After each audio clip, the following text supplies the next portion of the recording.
Floor finish is used to protect vulnerable floor surfaces from damage caused by foot traffic, transportation of freight, or other forms of wear and tear. Damage may result in discoloration, buildup around the edges, scratches, or gouges. Sometimes these issues can be resolved through a deep scrub and recoat process. However, if this no longer produces the required shine, stripping and recoating the floor is necessary. To strip the floor, follow these steps.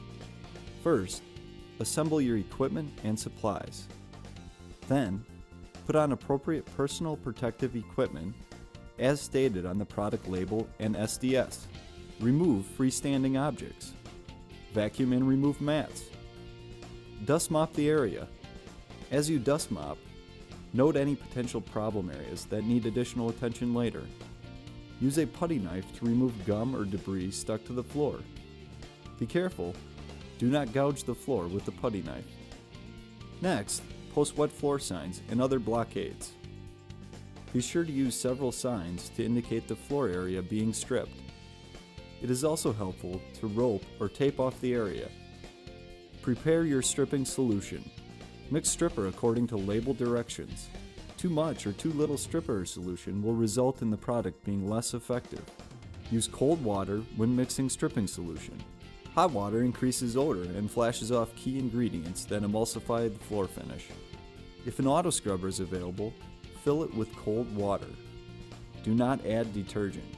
The auto scrubber will be used to rinse. A foaming stripper to baseboards if necessary.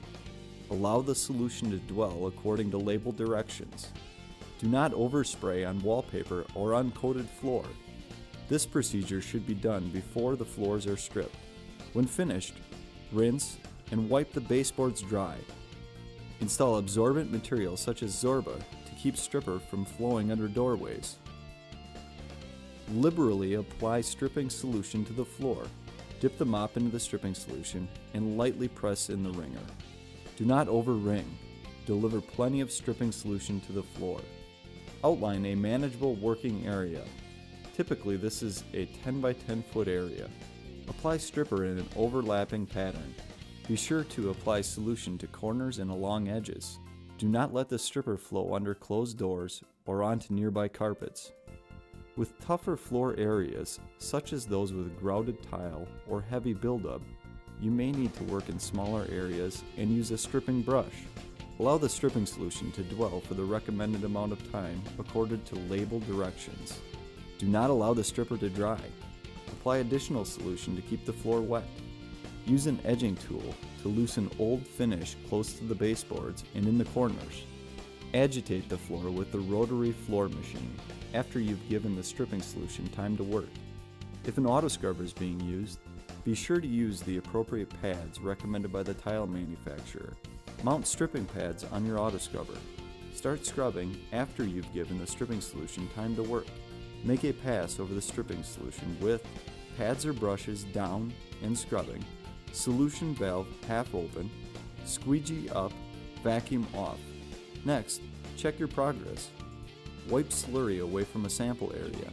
If the floor underneath doesn't feel sticky, you're ready to rinse. If finish remains, apply more stripping solution and increase dwell time. Be sure not to let the floor dry. Rinse the floor with water and pick up the slurry. Use a floor squeegee to manage the slurry. Collect the slurry with a wet vac or a mop and bucket. If an auto scrubber is being used, scrub with brushes or pads down and scrubbing, squeegee down, vacuum on. Before rinsing the floor, change to clean pads or rinse your brushes. Rinse the floor with clean water before the floor dries. Use clean, cool rinse water and damp mop.